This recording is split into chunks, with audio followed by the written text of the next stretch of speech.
Hey, what is up guys, I'm MKBHD here, and we saw a bunch of new MacBook Pros launched yesterday, and only one of them started shipping that day. And I have my hands on that one, the brand new 2013 baseline MacBook Pro. It's the least different of the bunch that we saw announced, but it is still worth taking a look at because it's one of the best laptops in its form factor. It's super expensive, so it should be, but it is one of the best. So check this out. This is everything you need to know that's new with the 2016 13-inch MacBook Pro. Like I said, obviously it's not a whole lot new, so this will be a pretty quick, easy video. Also, we have obviously the larger 15-inch MacBook Pro with the touch bar. I'm working on getting my hands on that as quickly as I can for a video, so stay tuned for that.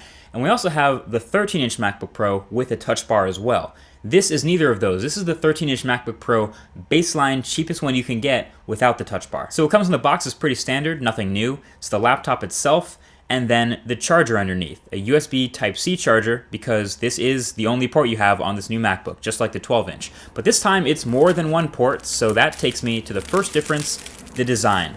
This is a slightly new design, and the new MacBook Pros are thinner and lighter than the last gen, and it shows. The new 13-inch is about 15 millimeters thick and 3 pounds, which is the same as the MacBook Air, and the new 15-inch is going to be about 15.5 millimeters thick and only 4 pounds, which is super dense. And you can tell just by looking at them, they've minimized the footprint, they've really packed everything into this metal body, no taper, just straight rectangles and sharp corners and hard lines. And I'm actually a fan of this industrial design. There's also now a space gray version alongside the silver, but the difference is really subtle. It's actually not a black laptop like you might have thought. So difference number 2 is all the ports. Forget all the ports you had on previous MacBook Pros, forget the full-size USB ports, forget HDMI, forget the microSD card slot, forget Thunderbolt. None of that. It's just USB Type-C and a headphone jack. So this is a lot. This is a continuation bet from Apple that this is all we'll need in the future. And I agree about the future, but obviously this is the present, so you're gonna need some adapters, some dongles to get it to do what you want it to do with previous Pro machines. The 13-inch MacBook Pro has 2 USB Type-C ports on the side, while the 15-inch has 4. Any of them can be used for charging though, which is nice. So number 3 big new feature or improvement with these is pretty simple. It's the new trackpad. So we've had this new Force Touch trackpad for a little bit in previous MacBooks and MacBook Pros. It's great. This one's just way bigger. You can see it's just this huge surface between the keyboard and the bottom of the laptop. And obviously having it way bigger makes these gestures easier when you now have this huge surface area to work with. And then speaking of the keyboard, that is also new. So gone are the chiclet keys from the MacBook Pros of the past.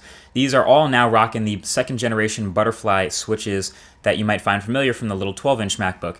These definitely take some getting used to. There's only a couple millimeters of travel. It's a very low travel keyboard. They're not as tactile when typing. And I still personally prefer the old style chiclet keys. Obviously I like more travel when I get the chance, but this is likely a space-saving decision, so butterfly switches are everywhere now, and this keyboard got that much thinner. And then flanking the keyboard on both the 13-inch and 15-inch MacBook Pros, you can also see the new speakers. This is also similar to the 12-inch MacBook, which if you remember actually had some really loud, super impressive speakers in that little body. And I've listened to the new speakers on these new MacBook Pros, and they also sound really, really good. So that's at least a bonus, even if you are keeping the headphone jack. And then last but not least is the new displays. So they're still the same resolution as before, still the same Retina displays, the same 13-inch and 15-inch sizes, but they're now 67% brighter, have 67% better contrast ratios, and show 25% more color, so a wider color gamut. Now that's actually a really huge brightness increase, and I actually noticed that right away when you're looking at the display outdoors.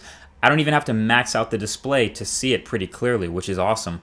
We'll have to see how this affects battery life, but yeah, these new screens look really good. Other than that, you have the new chips inside, the new updated specs, which all look pretty great. Significantly faster flash storage, up to 2 terabytes, and Intel's new 6th generation iSeries chips, and everything else you'll recognize. I think it's a pretty solid upgrade, but I am definitely personally waiting for a maxed out 15-inch MacBook Pro with touch bar and everything. I'm convinced. I played with it for less than an hour, and I'm convinced that's going to be my next mobile editing machine. This little guy isn't perfect, obviously. No SD card slot is a real bummer when you're calling it a Pro machine.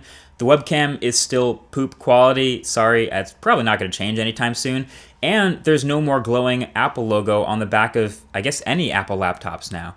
And the MagSafe was one of Apple's best inventions ever, in my opinion, and that's gone with the new USB Type-C charging. But overall, if you were considering a MacBook Air, even though this one technically doesn't replace it, it's one-upping it in every category. So I would consider this over the MacBook Air for a thin and light, even if it has the word Pro in the name, you can just kind of ignore that. So that's been it. That's what you're getting with the new 13-inch MacBook Pro. Let me know what you guys think. And again, I'm really pumped for the 15-inch MacBook Pro. I keep saying it. I don't know if I'm overreacting about the Touch Bar, but I'm a Final Cut user. It looked sick having your whole timeline in there. There's obviously other things that I'll have to test, but that Touch Bar, it's got my attention. I'm ready for it.